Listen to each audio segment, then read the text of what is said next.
बांग्लादेश में तख्तापलट होने के बाद हिंसा थमने का नाम नहीं ले रही है। जब से शेख हसीना इस्तीफा देकर भारत आई हैं, तब से वहां लगातार हिंदू को टारगेट किया जा रहा है, उनके साथ मारपीट की जा रही है, उनके घरों में तोड़फोड़ की जा रही है। इसी बीच शेख हसीना को लेकर एक बड़ी खबर सामने आ रही है कि वो आखिर अब कहां शरण लेंगी। कहा जा रहा था कि यूरोपीय देश जाएंगी। हालांकि इस मुद्दे पर विदेश मंत्री एस जयशंकर ने साफ कर दिया है कि अभी क्लियर नहीं कहा जा सकता कि शेख हसीना कहां पर शरण लेगी। इसी बीच उनके बेटे ने खुलासा कर दिया है कि शेख हसीना जो है वो बांग्लादेश वापस लौटेंगी। तो अब जिस तरीके से अभिषेक कहा जा रहा है कि शेख हसीना दोबारा से वापस लौट सकती हैं और वहां नई सरकार के गठन की तैयारी शुरू हो गई है, शेख यूनुस के हाथ में सत्ता की कमान दी जा सकती है, ये खुद वहां की सेना ने क्लियर किया है।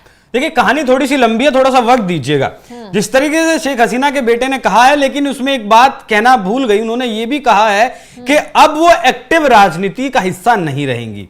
मतलब बांग्लादेश की राजनीति में वो पटापेक्ष नहीं करेंगी, कोई हस्तक्षेप नहीं करेंगी।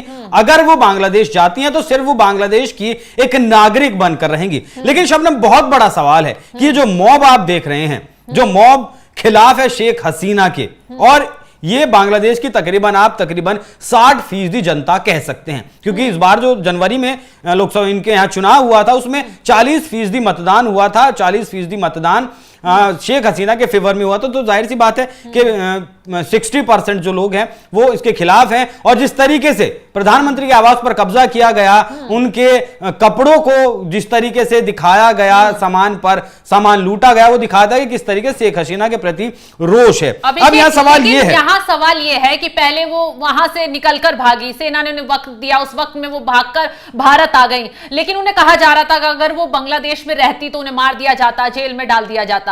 अब उसी दौर के बीच में अगर वो वहां लौटती हैं, क्या वो सेफ रह पाएंगी? वही मैं आ रहा था शबनम, क्योंकि मुस्लिम देशों में किसी राष्ट्राध्यक्ष को मार देना कोई बहुत बड़ी बात नहीं। पाकिस्तान में हमने देखा किस तरीके से कई राष्ट्राध्यक्ष को, किसी को फांसी चढ़ा दिया गया, किसी को गोली मार दी गई। ठीक वैसे ही शेख मुजीबुर जो बगबंधु, मतलब जिन्होंने, जो फाउंडर है बांग्लादेश के, उन तक कट्टरपंथियों ने उन लोगों को नहीं छोड़ा।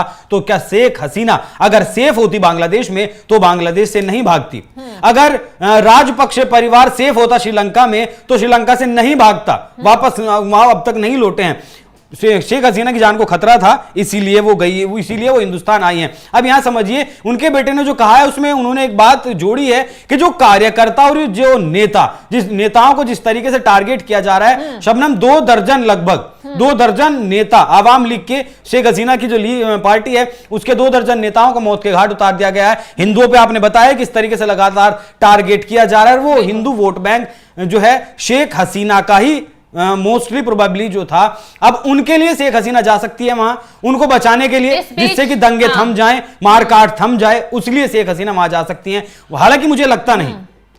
इस बीच एक बड़ी खबर यह भी आई है कि जो शेख हसीना के बेटे हैं, उन्होंने भारत सरकार से अपील की है, प्रधानमंत्री मोदी से अपील की है। पहली बात तो उन्होंने धन्यवाद दिया है कि उनकी मां को भारत ने शरण दी। उसके बाद उन्होंने अपील की है कि यहां लोकतंत्र बहाल करने के लिए वो अंतर्राष्ट्रीय दबाव बनाएं। तो जिस तरीके से अब अपील शेख हसीना के बेटे की तरफ से की गई है, क्या पीएम मोदी इसमें कोई अहम रोल निभा सकते हैं? कुछ बड़ा कदम अंतर्राष्ट्रीय दबाव के लिए बना सकते हैं? माफ कीजिएगा शबनम, एक बार अपना सवाल दोबारा दोहराइएगा, मैं सुन नहीं पाया।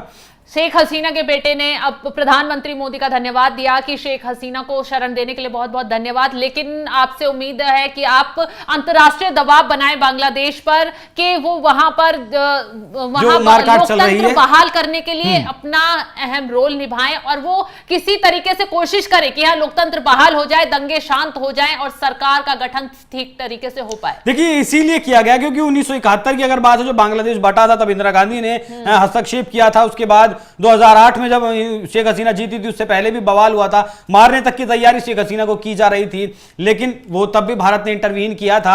अब भारत के लिए मुश्किल ये है, हस्तक्षेप भारत कर सकता है, लेकिन मुश्किल यह है कि फिलहाल मौजूदा वक्त में बांग्लादेश की जो जनता, जो मॉब सड़कों पर उतरी है, वो शेख हसीना को दुश्मन मानती है। और शेख हसीना इस वक्त भारत में मौजूद हैं। भारत में उन्होंने शरण ली है, तो डायरेक्टली शेख हसीना जैसे भारत में है तो वो भारत को भी अपना दुश्मन मानते हैं। इसीलिए वहां मंदिरों को टारगेट किया जा रहा है, हिंदुओं को टारगेट किया जा रहा है। और जब तक शेख हसीना भारत से नहीं निकलेंगी, मुझे नहीं लगता कि तब तक भारत किसी बातचीत करने की स्थिति में आ सकता है, भारत कोई दबाव बनाने की हालात में आ सकता है। क्योंकि अंतरराष्ट्रीय जो शक्तियां हैं, यूएन की अगर हम बात कर लें, वो भी कब वहां इंटरवीन करेगा, वो भी अगर इंटरवीन करेगा तो वो भी कहेगा कि ये आपस का गृह युद्ध है।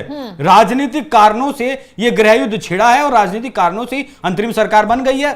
जो रेगुलर सरकार है उसके चुनाव होंगे, वो बनती है तो वहां सब कुछ ठीक हो जाएगा। आपने जिस यूनुस खान की बात की, 2 लाइन में उसके बारे में भी जरूर कहना चाहूंगा कि उन्हें शांति नोबेल पुरस्कार दिया गया था अमेरिका के द्वारा। और आपको याद अगर हो तो शांति नोबेल पुरस्कार जैसे ही दिया गया, उसके तुरंत बाद वो अमेरिका में जाकर शिफ्ट हो गए थे। उससे पहले भी वो बिल क्लिंटन से मुलाकात कर चुके थे, अमेरिका में उनके साथ काम कर चुके थे। बिल क्लिंटन को लेकर वो बांग्लादेश भी आए थे, वहां आकर उन्होंने ग्रामीण बैंक की स्थापना की थी, जिसके बाद वहां के ग्रामीणों को लगभग $3 बिलियन का, $4 बिलियन का, मुझे रकम शबनम एग्जैक्ट याद नहीं है, इतना लोन बांटा गया था वहां। वो पैसा सब कहां से आया था, वो सब फंडिंग थी। और उसके बाद अभी मैं अपने वरिष्ठ पत्रकार पंकज प्रसून से बात कर रहा था, उन्होंने मुझे बताया कि किस तरीके से डोनाल्ड लू की पूरी साजिश है बांग्लादेश में तख्ता पलट करने की, अमेरिका की पूरी साजिश हो सकती है। जिस तरीके से पूरा घटनाक्रम बना है, बांग्लादेश में एयरबेस बनाने की तैयारी है।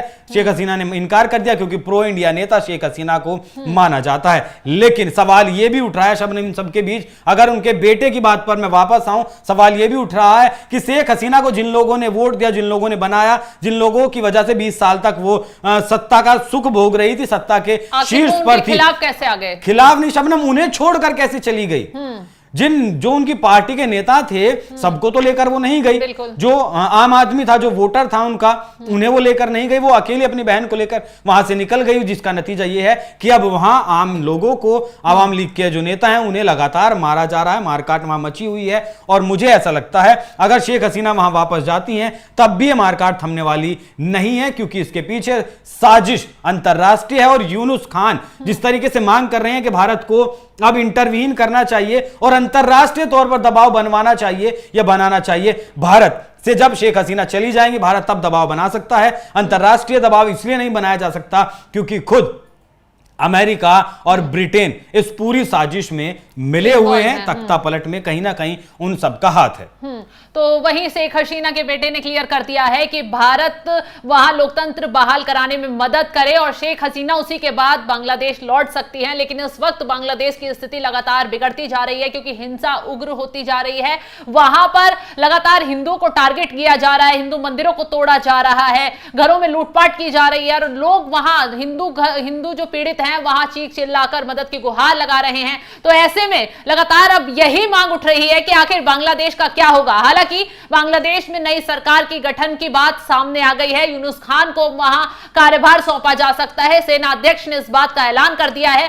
देखना होगा कि उसके बाद वहां शांति कैसे कायम होती है, क्योंकि शेख हसीना के बांग्लादेश लौटने की खबरें अब तूल पकड़ने लगी हैं। फिलहाल इस खबर पर आपकी राय क्या है, हमें कमेंट कर जरूर बताएं।